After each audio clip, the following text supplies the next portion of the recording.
কি বন্ধু, চিরস্থায়ী জান্নাত ছেড়ে দিলা, জাহান্নামের জন্য সিদ্ধান্ত নিয়েই নিলা।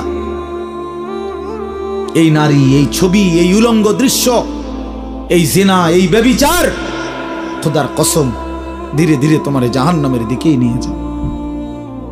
নুআল্লিহি মা তাওয়াল্লা ওয়া নুসলিহি জাহান্নাম।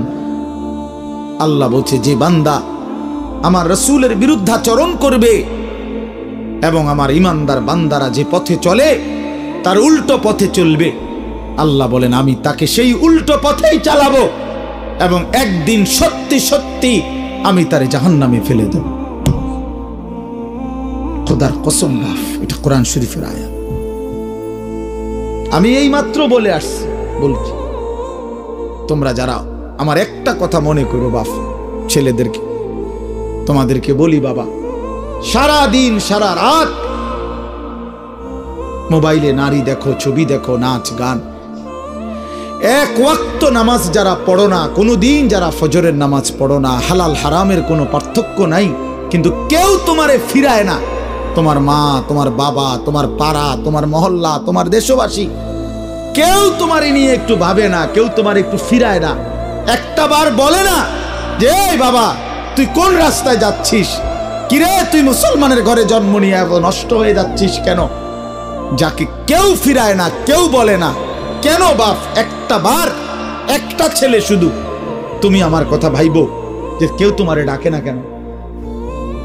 365 দিনে খোদার একটা বছরে কোনোদিন ফজরের নামাজ পড়লা না, অথচ কেউ তোমার একটু বলেও না কিরে বাবা তুই মুসলমানের ঘরে জন্ম নিয়ে ফজরের নামাজ পড়স না কেন? সারাদিন রাত তুমি মোবাইলের মধ্যে নারী নিয়ে, ছবি নিয়ে পড়ে থাকো, কিন্তু আপন মা বাবা, আত্মীয় স্বজন, পাড়া পড়োশি কেউ তোমারে ফিরাইবার জন্য একটু ডাকেও না, বলেও না। এমন হয়ে গেল কেন তোমার জীবনটা? কেউ তোমারে বাঁচাইতে চায় না কেন? মনে রাখো বাপ, মূল কারণ একটাই, তোমার উপরে আল্লাহর লানত পড়ছে, খোদার লানত, খোদার গজব পড়ছে তোর উপরে। এই জন্য আল্লাহর লানত পড়ে যার উপরে, তার থেকে গোটা সৃষ্টি মুখ ফিরায় নেয়। এটা মুখ ফিরায় নেয়, এটা জরুরি বিষয়, মুখ ফিরিয়ে নেয়। আমার মার বয়স এই মাত্র বললাম, আমার মা, আমি বললাম কিছুই বুঝে না, কিন্তু সেই মা আমার এখনো মনে আছে। একটা আশ্চর্য বিষয় হলো 75 বছরের কম হবে না আমার বয়স, মা আমার এখনো আমারে বলে, আমারে দেখলে বলে বা আমগরে বলে, আমার 44 বছর বয়স, আমার 4টা সন্তান আছে, আমি আজকে 21 বছরের চাইতে বেশি ওয়াজ মাহফিলে যাই, আলহামদুলিল্লাহ আল্লাহর দয়া। কিন্তু কসম আল্লাহর, মা এখনো আমারে বলে ফুত নামাজ পড়ছো, নামাজ পড়ছো, আমারে সব সময় বলে মা ফুত চাইও, মানুষের কত আনে মাহফিলে যাও, মানুষের লোকে চাইও টাকা পয়সা লইয়া, ঝামেলা করো না। কতবার যে কইছে এই কথা, এটা মা আমারে আমার জীবনে।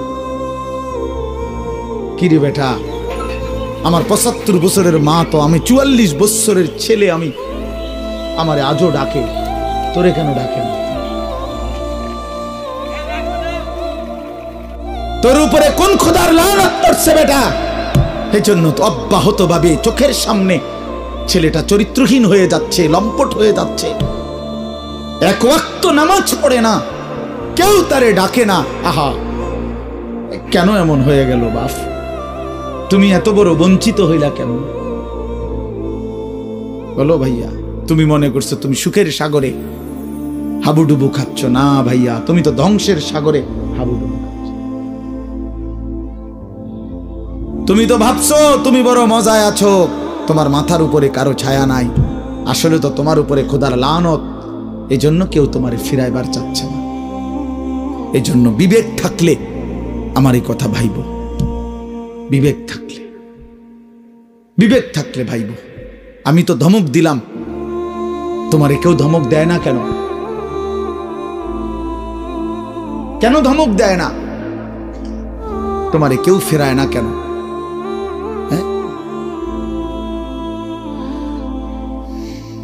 এই জন্য দোস্ত, দয়া করে এটা ভাবা উচিত, আমরা ইনসাফের সাথে আমাদের এটা ভাবা উচিত।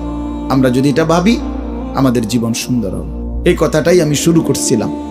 আল কাইয়িসু মান দানা নাফসাহু, নবীজি বলছেন সে বুদ্ধিমান যে নিজের হিসাব করে। ওয়া আমিলা লিমা বাদাল মাউত, এবং মৃত্যু পরবর্তীর জন্য আমল করে।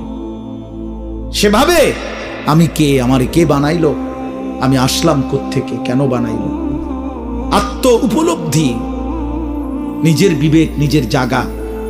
আসলে আমি কে, আমি মানুষ না জানোয়ার? এতটুকু বুঝ, বুদ্ধি, আকল, দিমাগ যদি দোস্ত আমার না থাকে, তা আমি মানুষ হলাম কিভাবে, মুসলমান হলাম কিভাবে? মাসালুল লাযী ইয়াযকুরু রাব্বাহু ওয়াল্লাযী লা ইয়াযকুরু রাব্বাহু মাসালুল হাইয়্যি ওয়াল মাইয়্যিত। নবীজি বলছেন যে আল্লাহকে স্মরণ করে আর যে করে না, এই দুইজনের মধ্যে উদাহরণ হলো একজন জীবিত, একজন মৃত।